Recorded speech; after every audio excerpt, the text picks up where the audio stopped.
Ayun, good morning, good morning. Magandang araw sa inyong lahat. Ayan, may pinuntahan ulit tayo. Bagong lake naman. I'm sorry.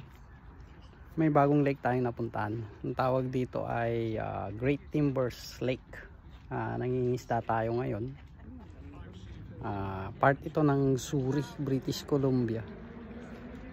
So wala tayo sa Vancouver ngayon. Yung dating pinagpipisingan natin sa Deer Lake, doon naman sa Burnaby yun. So far medyo meron din naman tayo nakuha, mga hito.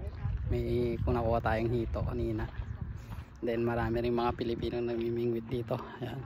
Yan yung itsura ng Great Timbers Lake dito sa Surrey. Yan, pakita ko lang yung setup natin nandun. Yan o. Yan. Naka-video ka?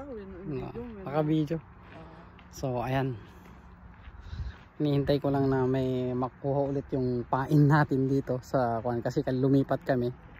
Dati nandun kami, pakita ko lang sa likod ko. Yan, doon kami dati. Yan yung mga kasama nating namimingwit, taga San Andres Bukid sa Pilipinas. Nagpa-fishing na lang dahil retired na daw eh. Kaya ayan, tayo hindi pa tayo retired, pa fishing na. And so ayan, pakita ko lang yung view. Anyway, itong lake na to, na Great Timbers Lake, konting information lang na nabasa ko naman, is a man-made lake. Dati daw ito, quarry ito, pinagkukuhanan ng bato. Anong medyo tumagal-tagal, nag-ipon ng tubig dito, tapos meron yung mga springs naman dun sa gilid-gilid nya. Ayan, kaya nagkaroon tayo ng lake. Tapos yung hito na nakuha natin is na-introduce daw ng mga Chinese dito dahil gusto daw nila ng hito na ma-fish. May nag-release dito. Ngayon nagiging invasive species siya. Yun yung target ko ngayon kasi at least safe tayo sa regulations. Pwede natin kunin at iuwi yung hito. Alam naman natin, inuulam natin yung hito dyan. Eh, no? Konti lang naman siguro yung mga hindi kumakain ng hito na kagaya nating mga Pinoy.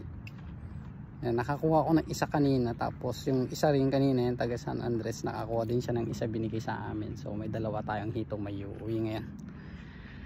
Ayan, so mag-update na lang ako siguro maya maya lang. At hindi pa gumagalaw ang ating pamingwit. So maraming salamat sa panonood. Bye.